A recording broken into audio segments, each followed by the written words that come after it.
हो गया है वो लोग हमारे बीच में आकर के बैठने को तैयार नहीं है। तो मिक्स्ड डीएनए को भी हम लोगों को समझने की जरूरत है। और हमारे बीच में से जो लोग हमने अब कभी तक नेता बनाए उन लोगों की नसबंदी करने की जरूरत है, तब जाकर के हमारी सुरक्षा हो सकती है। कई सारे लोग आपके इस कोटड़ा के पूरे इलाके में कई सारी एनजीओ के नाम से संस्थाएं लेकर के घूम रहे हैं, कई सारी जनसुनवाई के नाम से प्रशासनिक लोग भी काम कर रहे हैं। लेकिन हम लोग कहना चाहते हैं कि ये सब आदिवासियों को गुमराह करने का तरीका है, आदिवासियों को दिमाग से विचलित करने का तरीका है। तो उससे हम लोगों को सबक सीखना होगा, हम लोगों को सतर्क होना होगा और आने वाले समय में हमारे समाज की व्यवस्था को मजबूत करना होगा। हमारी सामाजिक व्यवस्था अगर हम लोग खत्म करते हैं, मजबूत करते हैं हमारे समाज की व्यवस्था है, तब निश्चित तौर पर हमारे आदिवासी समाज की सुरक्षा हो सकती है। दूसरे लोग केवल आदिवासियों की बुराइयां समस्या पर काम कर रहे हैं। हम लोग कहना चाहते हैं कि आदिवासियों की समस्या और बुराइयों का समाधान क्या होना चाहिए, समाधान किस तरीके से कर सकते हैं, उस पर हम लोग काम कर रहे हैं। तो आने वाले समय में इस मंच के माध्यम से एक बात कह के जाना चाहता हूं कि हमारे समाज के अंदर 2-4 बहुत बड़ी गंभीर बीमारियां प्रवेश कर चुकी है। तो आप लोगों को आज से संकल्प लेना होगा। वो बीमारियां क्या है वो बताना चाहता हूं कि हमारे समाज के लोग कई अलग अलग पार्टियों में बटे हुए, कई अलग अलग संगठनों में बटे हुए, कई अलग अलग भक्ति, कई अलग अलग धर्मों में बटे हुए हैं।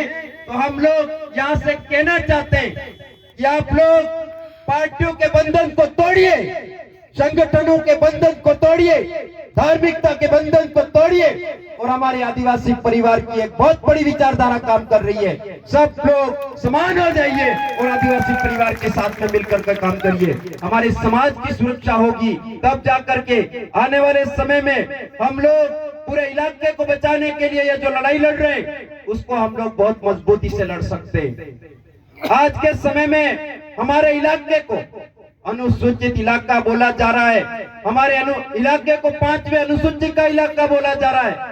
तो जिस दिन आप लोग जागरूक होंगे, आप लोग समझदार होंगे, आप भारत के कानून, भारत के संविधान को पढ़ने लग जाओगे, तब जाकर के ये भारत के संविधान को अच्छे तरीके से समझते हुए ये अनुसूचित इलाका बचा पाएंगे, ये 5वीं अनुसूची का इलाका बचा सकते हैं। आज के समय में हमारे इलाके में विशेष प्रावधान है कि हमारे इलाके में कोई भी बड़ा से बड़ा प्रशासनिक अधिकारी हो, कोई भी हो, तो उसको इस इलाके से अनुसूचित क्षेत्र में प्रवेश उसका वर्जित होना चाहिए, उसको परमिशन लेकर के हमारे इलाके में आना चाहिए। लेकिन इस इलाके में क्या घटनाक्रम बनाया है वो आप लोग देख सकते हो।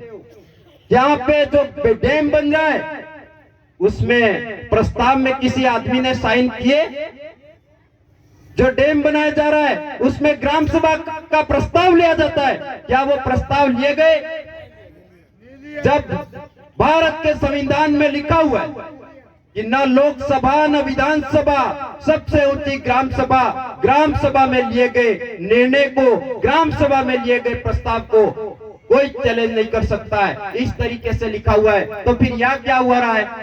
असंवैधानिक तरीके से काम किया जा रहा है कि नहीं किया जा रहा है? तो हम लोग कहना चाहते हैं, जितने लोग हम लोगों को सुन रहे हैं, जो लोग बोलते हैं कि असंवैधानिक बातें, तो उनको हम लोग बताना चाहते हैं कि बहुत अच्छे तरीके से ये बात सुनना होगा, समझना होगा कि जब भी कोई आदमी नेता बनता है, सरपंच बनता है, आपका पंचायत समिति सदस्य, जिला परिषद सदस्य, आपका प्रधान, एमएलए, सांसद बनता है, तो उससे सबसे पहले शपथ दिलवाई जाती है, सौगंध खिलवाए जाते हैं, उसको बुलवाया जाता है। मैं भारत के संविधान के प्रति सच्ची निष्ठा रखूंगा, विधि द्वारा स्थापित सभी कर्तव्य का निर्वहन करूंगा। इस तरीके का नेता लोग चुनने के बाद में संविधान की सौगंध